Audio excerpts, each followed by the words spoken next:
Тыргырчы Мадумаров Алахан Кишнабаевичке берилет. Рахмат. Муну азыр эле ушул кесиптешимдин берген сунушунан баштайын да, бул өтө коркунучтуу Кыргыз үчүн. Андай кылбагыла. Себеп бирөөнүн айткан ою туура ой болуп калат да, баалуу болуп калат. Ага көбүрөөк акча берип каласыңар, а бирөөлөрдүн ою баасыз болуп калат. Андай болбойт. Эгер жеке менчик сектор болгон болсо, алар эмгегине жараша төлөй берет. А мамлекеттик кызматтарда баардын укугу бирдей болушу керек, шарт. Бул коркунучтуу, ушундан баштайын да, унутуп кетелекте. Биринчи суроом, мына казино, кумарканалардан канча пайда таптыңар? Азырынча жок, азырынча түшкөн жок. Азырынча түшкөн жок. Анда эмнеге бизди шаштырып эле шайтан кууп келаткандай эле ошо мыйзамды кабыл албасаңар өлгөнү калдык деп. Депутаттардын баарын коркутуп үркүтүп, жогорку кеңешти баарын кыйнадыңар го биздин баарыбызды. Эмне үчүн анда шаштыңар? Эмне себеп болду ага?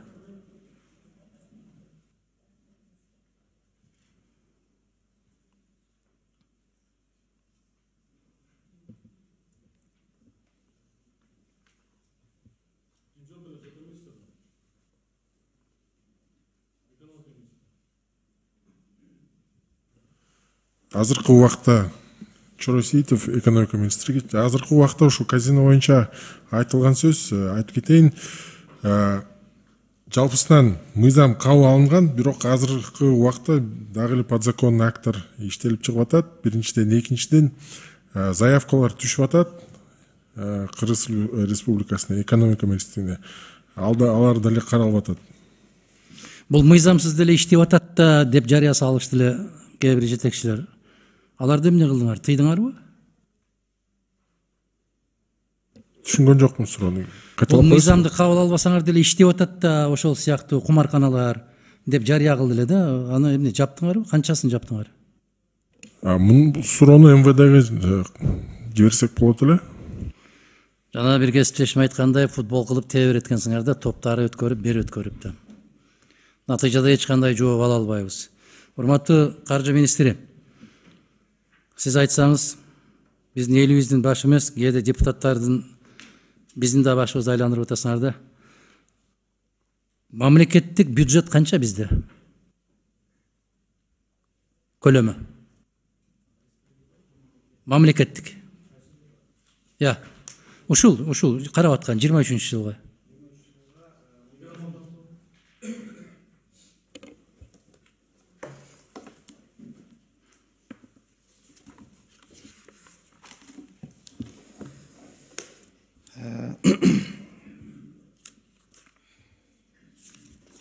Мамлекеттик бюджет 23-жылга киреше жагы 352 миллиард 650 миллион сом. Бул мамлекеттик. Мамлекеттик. А консолидированный бюджет канча? Консолидированный 503 миллиард деп атабыз. А эмне кээде ошо министрлер кабинетинин төрагасы ооздон чыкканда эле бюджетти баланчага көтөрдүк деп консолидированныйды айтат. Ушинтип элдин бираз көңүлүн башка жака бурмакчы болот. Такай байкайсыз да өзүңүз каржы министри катары. Графиктерди түзүп алат момундай болуп. Аябай кооз кылып түзөт, таңдын көрө ыйла бересиң карап отурсаң. Андай болбойт да. Мисалы, силер айткыла да, 2020-жылы мамлекеттик бюджет канча эле? 2021 канча болду? А 2020-жылкы мамлекеттик бюджетти айтасыңар силер? А 21-жылы консолидированный бюджеттин көрсөтмөсүн көрсөтүп коюп атасыңар. Ал жер асман менен жердей. Анын үстүнө социалдык фонддун дагы каражатын ушул жака төгүп салдыңар. Туурабы? Каржы министри билесиз. Анан натыйжада көлөм көбөйөт экен дагы, эл баары кейлер айтат экен 30 жылда болбой аткан иш болуп атат, момунчага өсүп атабыз, момунчага кеттик деп. Азыр Чыңгыз мырза айткандай, эгер ошончо өсүп атсак, эмне үчүн бизге 35 миллиард жетпей атат? Консолидированный бюджет деген бул 2012-жылдан баштап биз көрсөтүп келатканбыз. Республиканский бюджеттин ичинде приложение информационный характер болуп келаткан. Туура. 2017 жыл бюджеттин кодекс күчүнө киргенде консолидированный деген сөздү алып коюп, бюджет сектора госуправления болуп кирип калган. Бирок ошол эле приложение жыл сайын республиканский бюджетте көрсөтүп келатканбыз да. Мен 95 жылдан 2005 жылга чейин депутат болдум, социалдык комитеттин төрагасы болдум. Ошол мезгилдерде дагы консолидированный бюджетте өзүнчө түшүнүп кетет эле. Мамлекеттик бюджетте өзүнчө кетет эле.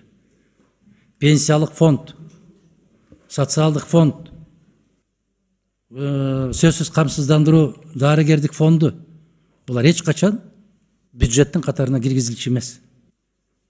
Силер дегенде мен айтып атат деп айтпаңыз да, мен негизи Акылбек Жапаров айтып атам. Ал жигит цифралар менен аябай сонун ойнойт да. Тим эле мындай жонглер болуп ойнойт. А экинчиси отуруп алып ошого ишене берет.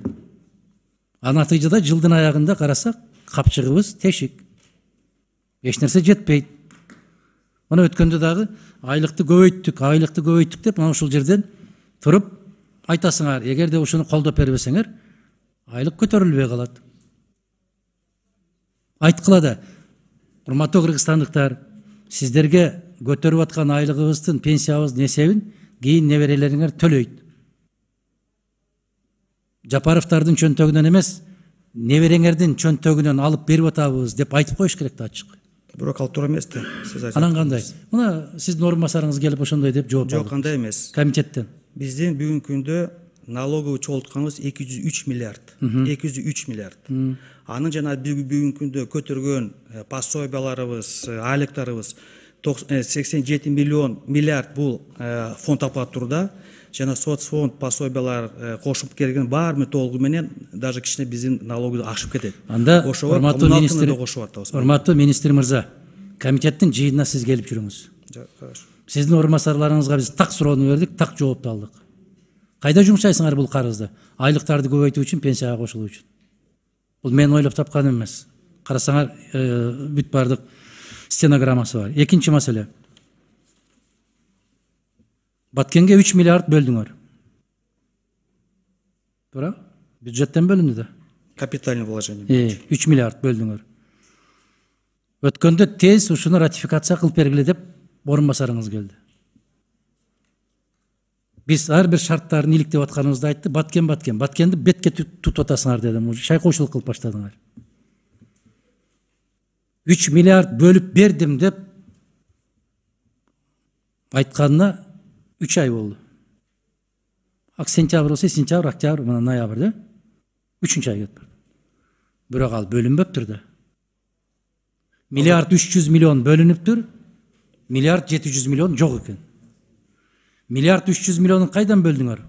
Колубуздагы каражаттан. Миллиард 700-дүн кайдан бересиңер? Эгер силер колдоп берсеңер, ушул карыздын эсебинен төлөйбүз деди. Бул дагы сиздин орун басарыңыздын сөзү. Адам Кирсанович, Баткен боюнча толугу менен финанс жагына бизде булактар бар. Заявка негизинде биз ачып бергенбиз.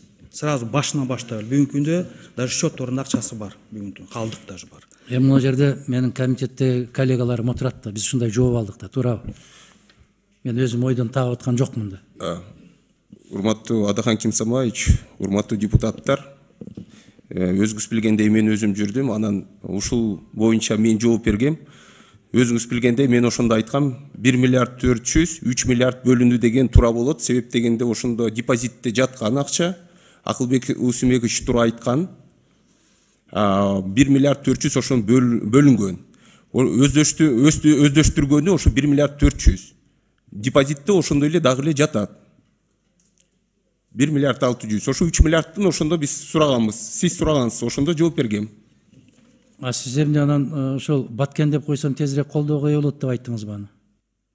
Жок, ошондо сиз өзүңүз билесиз, 50 миллион доллар болчу, 25 миллион грант, 25 миллион кредит. Туура. Ошону турактыштырууга жана биз баягы восстановление Баткенской области деп ошол гранттын эсебинен жөнөтөбүз деп айткам.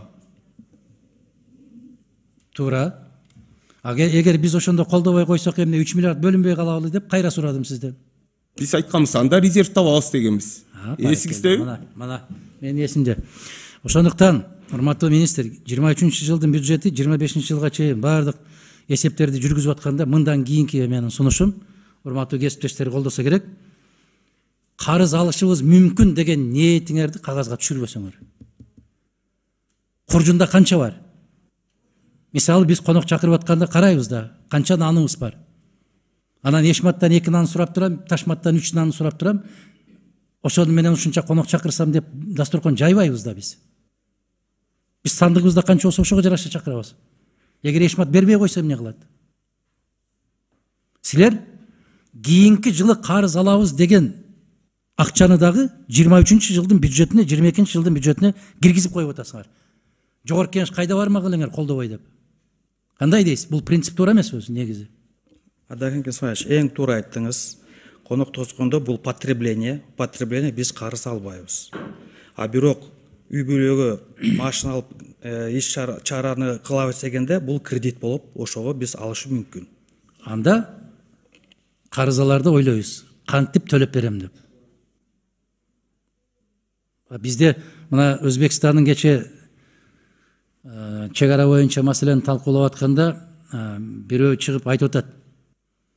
Кыргызстан дейт, эч качан чыга албай турган карыз баткагына батты дейт. Коллегаларым айтып атат, уктуңуз да, сиз деле көрдүңүз да.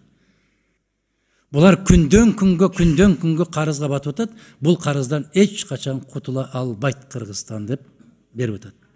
Чек ара боюнча дагы бир айткан сөздөрү бар, эми аны кийинки маселени караганда айтарбыз. Рахмат. Менин сунушум, урматтуу кесиптештер, биз ушуну Улан Бердибаевич өзгөчө киргизип коюшубуз керек. Карыз алгандан кийин ушуну биз толуктап беребиз деген сандарды, акчаларды бизге көтөрүп келбесе да, бизди нак көрсөтүп койсо, карыздарды алабыз деген ой максатыңарды кийинки башка кагазда айтып келсиңер. Жарайт? Рахмат.